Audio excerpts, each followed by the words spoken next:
রবিবার ভারতীয় জনতা পার্টি ফটিকরায় মণ্ডলের অন্তর্গত ৪ নম্বর বুথের উদ্যোগে পেচারডহর স্কুল মাঠে এক দিবসীয় কর্মী সম্মেলনের আয়োজন করা হয়।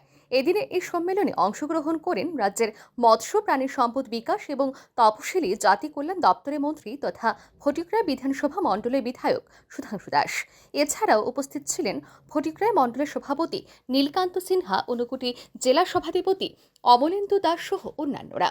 এই দিনের সম্মেলনে জনগণের উদ্দেশ্যে বক্তব্য রাখতে গিয়ে মন্ত্রী সুধাংশু দাস বলেন, দীর্ঘ ২৫ বছর বামেদের শাসনে বিধানসভা কেন্দ্রের অন্তর্গত বিভিন্ন এলাকার মানুষেরা সিপিআইএম প্রার্থীদের ভোট দিয়ে জয়ী করেছেন, কিন্তু তা সত্ত্বেও অনেক সরকারি সুযোগ সুবিধা এমনকি পানীয় জল থেকেও বঞ্চিত হয়েছেন এই এলাকার জনগণেরা। কিন্তু রাজ্যে ভারতীয় জনতা পার্টির সরকার প্রতিষ্ঠার পর মাত্র ৫ বছরে এই বিধানসভা কেন্দ্রের অন্তর্গত প্রতিটি বাড়িতে জলের পাইপলাইন পৌঁছে গেছে।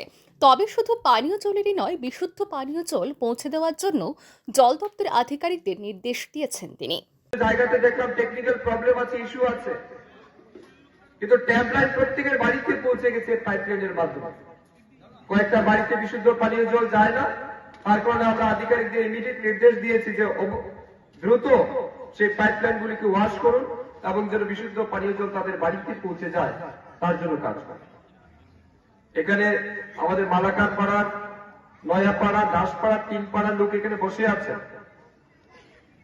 মুখে হাত রেখে বলুন, ২৫ বছর এই এলাকার মানুষ সিপিএম কে ভোট দিয়েছে, এখান থেকে সিপিএম এর প্রার্থীকে জিতিয়েছে।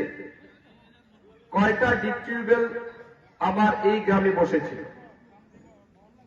কয়টা পানীয় জলের উৎস এখানে তৈরি হয়েছে? হয়নি। কিন্তু আজ দেখুন, মাত্র ৫ বছরের মাথায় আমার গ্রামে একটা বড় ডিপ টিউবওয়েল স্কিম বসেছে, মালাকার পাড়াতে আরেকটা বসেছে। এই দুইটা মিলে আমাদের এই ৩ পাড়ার জলের ব্যবস্থা কমপ্লিট করছে। যেটা বাকি আছে সেটার জন্য আমরা সেদিন কয়েকটা বাড়ি পাইলে তাদের জন্য আলাদা পাইপলাইনের মাধ্যমে জল পৌঁছে দেওয়ার জন্য আমরা বলেছি। দেশের যশস্বী প্রধানমন্ত্রী নরেন্দ্র মোদীর নেতৃত্বাধীন ভারতীয় জনতা পার্টির সরকারের বিকাশমুখী কার্যকলাপের দ্বারা প্রভাবিত হয়ে এবং সরকারের প্রতি আস্থা রেখে ঊনকোটি জেলা পরিষদের প্রাক্তন সদস্য, বরিষ্ঠ সিপিআইএম নেতা সহ মোট ৫টি পরিবার এদিন বিজেপি দলে যোগদান করেন। এদিন নবাগতদের হাতে দলীয় পতাকা তুলে দিয়ে তাদের দলে বরণ করে নেন মন্ত্রী সুধাংশু দাস।